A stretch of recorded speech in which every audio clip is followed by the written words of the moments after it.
let's talk about some of the landmark studies, because if you're talking about ethics, it's always good to go back and revisit some of the studies that have really taught us a lot, mostly about what not to do.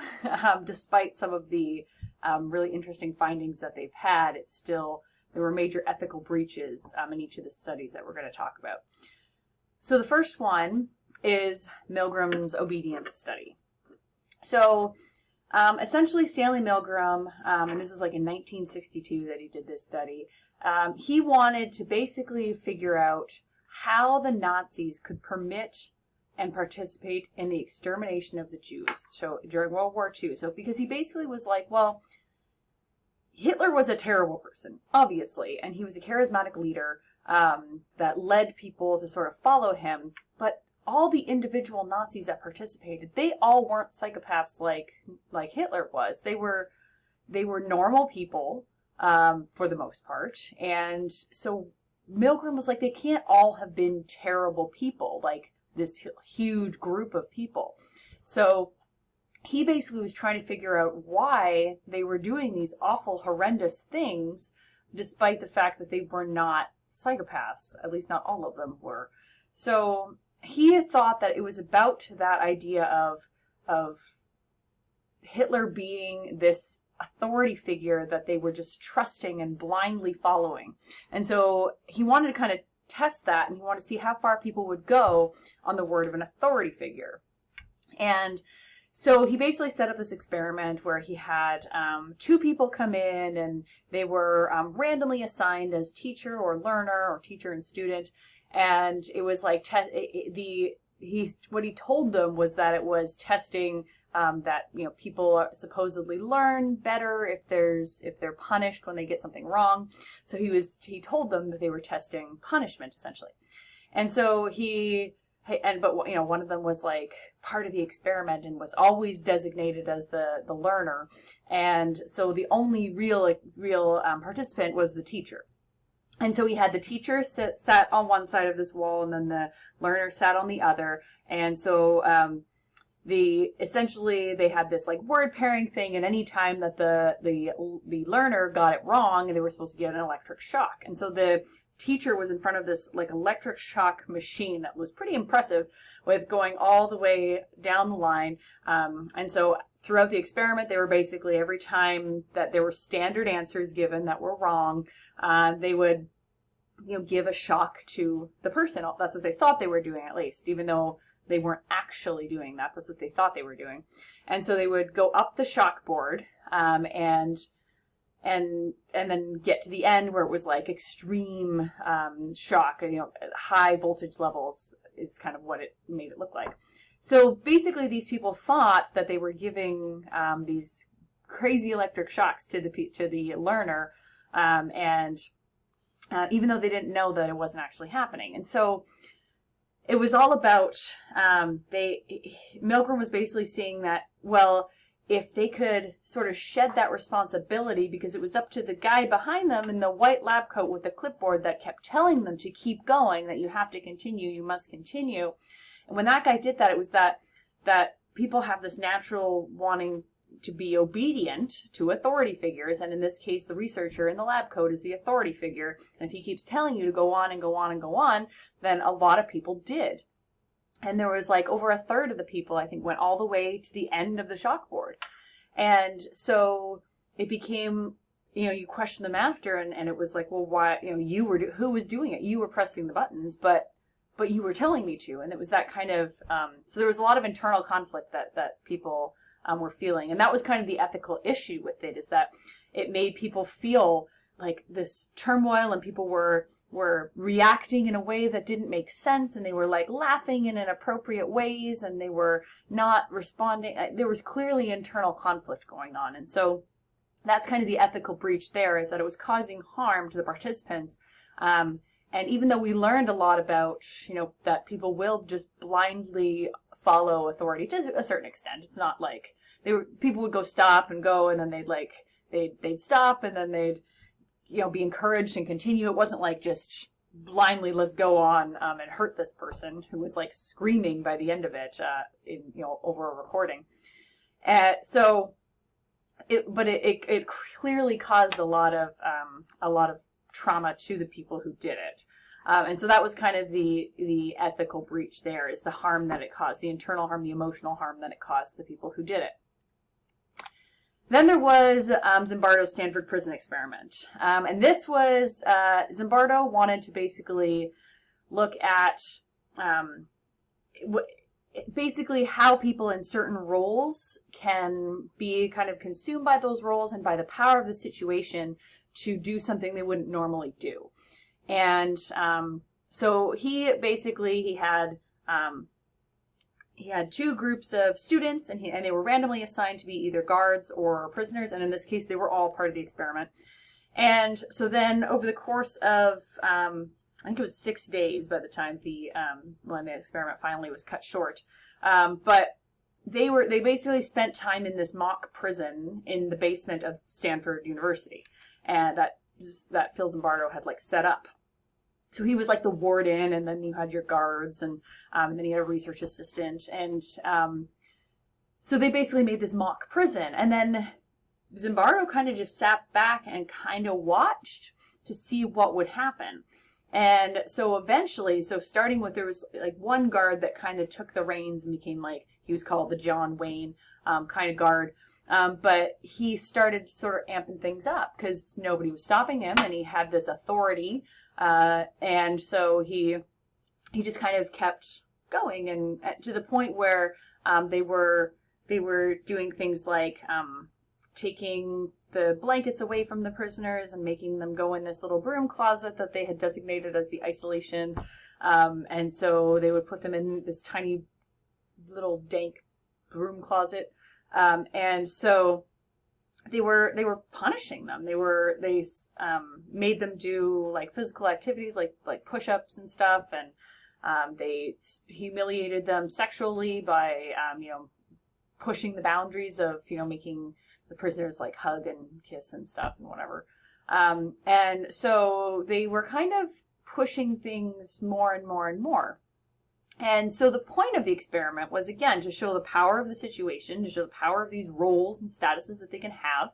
And, when you give somebody power, they very often abuse it. And this was like abusive to the point where the people who were in the prisoner roles were dropping out because they were having these extreme stress reactions.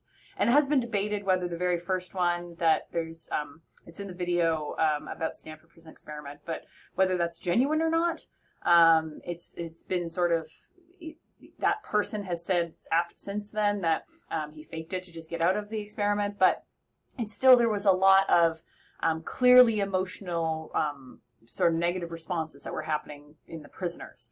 So that, again, is the ethical problem there, is that there was this harm being done to the participants beyond the benefit to the study, to the research.